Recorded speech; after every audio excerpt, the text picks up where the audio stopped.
Alvaro Arbeloa's Real Madrid is slowly becoming one of the most fascinating tactical projects in European football, not because it is already perfect, but because it is constantly evolving in front of our eyes.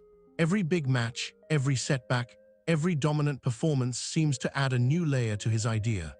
What we are seeing is a team that no longer relies only on talent and individual brilliance, but one that is trying to build an identity based on collective pressing, positional flexibility, and emotional intensity. One of the biggest changes under Arbeloa is how aggressively Madrid now defend from the front. This is no longer a team that waits in a mid-block and hopes to counter. Against Monaco, for example, we saw a high-pressing structure that suffocated their build-up. Vinicius and Mbappé jumped on the centre-backs, Bellingham and the wingers closed passing lanes, and the midfield matched up man for man. Every goal kick became a trap. The goalkeeper was forced to play long, and Horson and Asensio dominated those duels. This collective pressure created constant recoveries in advanced areas and turned defensive actions into immediate attacking opportunities. At the heart of this system is Jude Bellingham. His role goes far beyond scoring goals. He has become the emotional and tactical engine of the team. Against Monaco, he completed more defensive actions than any other Madrid player, covering huge distances, tracking back into his own box, winning duels in midfield, and even clearing danger from defensive zones. His heat map showed a player everywhere at once. He connects the press, protects the pivot, supports the fullbacks, and still arrives in the box. In many ways, Arbeloa's system works because Bellingham makes it work. With the ball, Madrid have become extremely flexible. On paper, they usually start in a 4-3-3, with Tchouaméni as the pivot, two interiors, and wide forwards. But in reality, the structure constantly changes. One of the most interesting developments has been Camavinga's role as a false left-back.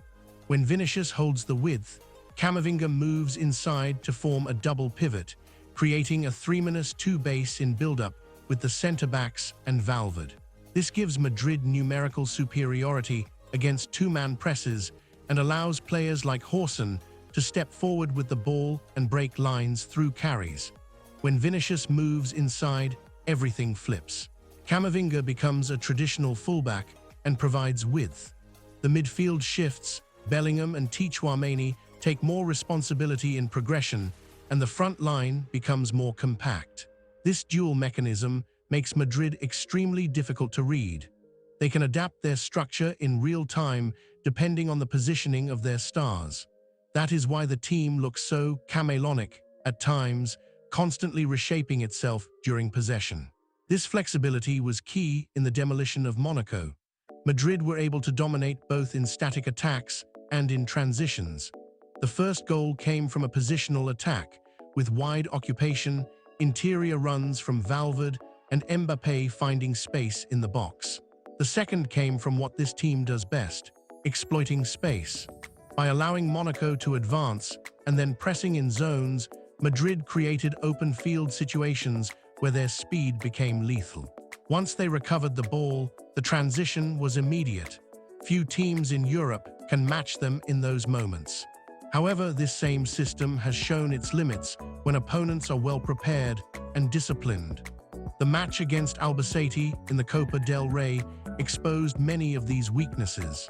Facing a compact 5-3-2 block, Madrid had no problem progressing the ball in the first phase. They built from the back comfortably, formed back threes, and circulated possession with patience.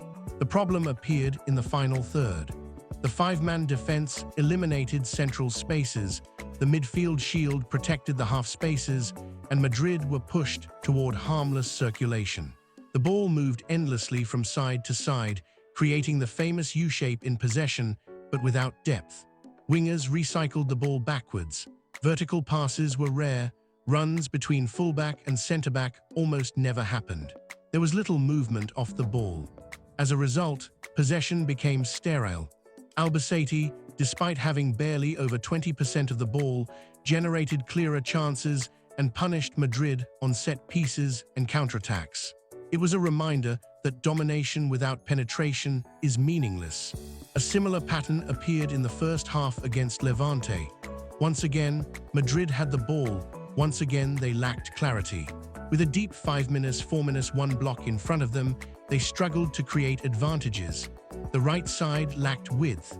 Camavinga was caught between roles. Gonzalo and Valverde occupied similar zones. No one attacked the space behind the wing-back.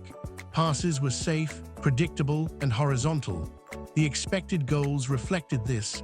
Madrid had more possession, but Levante were more dangerous. What changed everything was Arbeloa's reaction.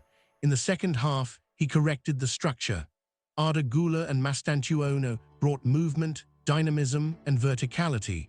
Suddenly, there were runs behind the defense. Suddenly, there were passes into depth. Suddenly, the team was closer together, making counter-pressing more effective. The press after loss improved, recoveries came faster, and Levante were pinned back. Madrid did not just have the ball anymore. They had intention. The same possession now generated danger. This ability to adjust is one of Arbeloa's biggest strengths. He does not cling stubbornly to one idea. He reads games and intervenes. But it also highlights that his system is still dependent on very specific profiles. When players with mobility and creativity are on the pitch, everything flows. When they are missing or out of form, the structure can collapse into confusion. Another recurring issue is balance. Because Madrid commits so many players forward and give so much freedom to attackers, transitions remain a risk. Even in dominant games, there are moments where the midfield is exposed and the back line is isolated. When the press fails, spaces appear. Against stronger opponents, this can be costly. The system requires perfect coordination and constant physical effort. If intensity drops, the whole mechanism suffers. And yet, when everything aligns, this Madrid is overwhelming. The high block, the aggressive pressing, the positional rotations, the false fullback, the vertical transitions, the collective energy all combine into a team that can suffocate opponents. The Monaco match was a perfect example. Madrid controlled every phase: build-up, pressing, transitions, and set pieces. It felt like a statement of intent. What we are witnessing is not a finished product, but a team in construction. Arbeloa is trying to merge the historical DNA of Real Madrid, speed, courage, and attacking ambition, with modern tactical principles. Sometimes it produces brilliance. Sometimes it produces chaos. Sometimes it produces frustration, but it is always ambitious. The presence of players like Bellingham, Mbappé, Vinicius, Valverde, Camavinga, and Güler gives this project an enormous ceiling. If Arbeloa manages to stabilize the defensive structure, improve consistency against low blocks, and reduce reliance on emotional momentum, this team could dominate for years. The foundations are there. The ideas are there. The personality is there. For now, Arbeloa's Real Madrid lives in that fascinating space between promise and imperfection. A team capable of destroying Monaco, struggling against Albacete, reinventing itself against Levante, and learning with every match. It is not yet a finished masterpiece, but it is already one of the most interesting stories in modern football.